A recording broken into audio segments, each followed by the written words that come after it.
Hello friends, so in this video I am going to explain you one of the most important part of the trading. Beginners, please listen carefully. I mean, not even the beginners, even the people who are unsuccessful in trading. Okay, the first thing in trading, the first important thing in trading is preserving your capital, and the only way to preserve your capital is following risk management. What is risk management? Although some say that this is a boring topic, no, it's not a boring topic. It is the most important topic. If you do not follow risk management, you will blow up your capital like me when I started out. The trainer, the guy who taught me, he didn't even teach me what is risk management because he was not a trader. And I thought I would do what he was doing. He would just, invest entire capital. Let's say he has 10,000. He will invest 10,000 in just one stock. So I thought, okay, that would be normal because he is making money. I thought he is making money, and I was also doing the same. Every week I used to blow up my capital. I start with a fresh capital every week. 5,000 I will invest, and I will lose that 5,000 in 1 week. 10,000 I will invest, so 20,000 will be gone in 1 week. 1 month.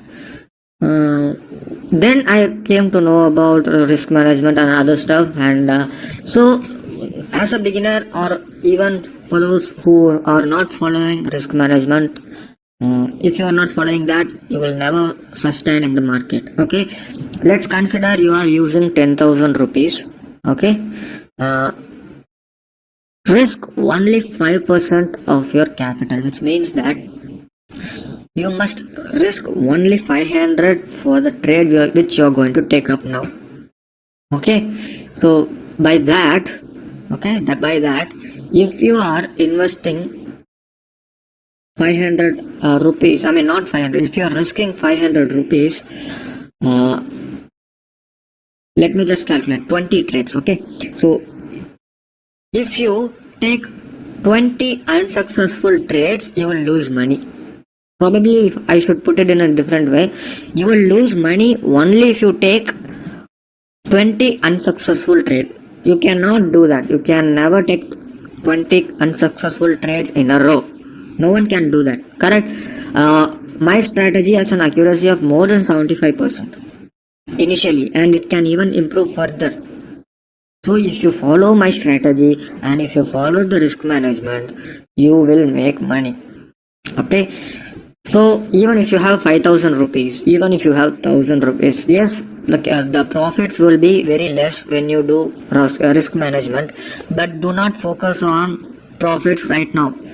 If you focus on profit, like I have to earn 2,000 this week, or if you have a goal of recovering your course fee or any loan that you have now, I'm sorry to say, you will never make money if you do not follow risk management. You go to any successful trader and ask them what is the key. They will tell that it is because of their money management and the risk management. Okay, so and their position sizing. Position sizing is nothing but how much you are allocating to each trades. Okay, I'll just give you an example of how you must define your risk. And let's consider iBull, and you are entering at 117. Okay, where is 117? This is 117. And let's also consider that you are keeping a stop loss of 1 rupee. This is 1 rupee. 1 rupee stop loss, right? 117, 116 is your stop loss. Let's consider. Okay, you are entering at 117. So here what you must do, you must invest only 500 shares here because you are keeping a 1 rupee stop loss. So if you are entering at 117, and if it hits 116, you will be out of your trade. What should be your target? It should be either 118 or little more than that, or maybe 119. It depends on the strategy. Correct? We have been saying it. So you can also trail your stop loss, but it has to be more than 1. If you are risking 1 rupee, your target should be also be 1 rupee, not less than that, which means you should not take the trade if it is less than that. Okay, so coming back to the topic, what if my risk increases? I want to keep 2 rupees stop loss in this case. which means what will happen? If I keep it like 115, what will happen if I invest 500 shares? I will have a stop loss of 1000 rupees. Now I'm risking more. I don't want that. Irrespective of the stop loss, what you must do, you must define your risk.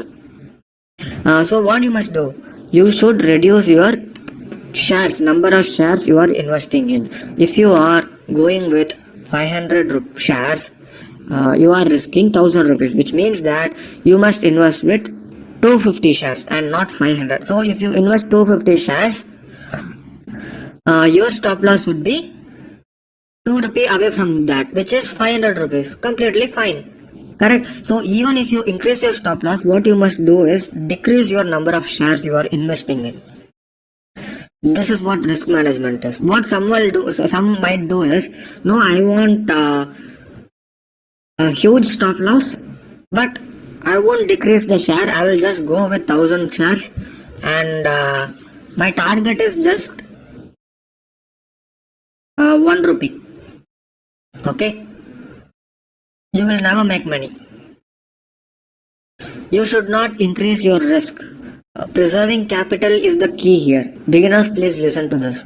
So, let me just explain it again, guys, in case if it's little confusing. If you are investing if you are investing at 117, okay, it's fine. Please listen to me. It's very important. If you are investing in 117 and you think 1 rupee stop loss is fine, what you must do? Your risk is 500 rupees here. So you think your stop loss would be 116, so you are investing 500 shares.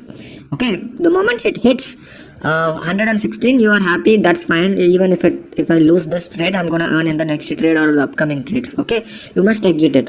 What happens before taking up the trade? You think that your stop loss would be little higher, 115. In this case, you must adjust your position to 250 rupees. Okay, if you invest 250 shares, you are keeping 2 rupees stop loss. 250 into 2, 500 rupees. So it works beautifully. Okay, the position sizing is the key before entering up the trade. You calculate your stop loss, you calculate your number of shares, and then enter.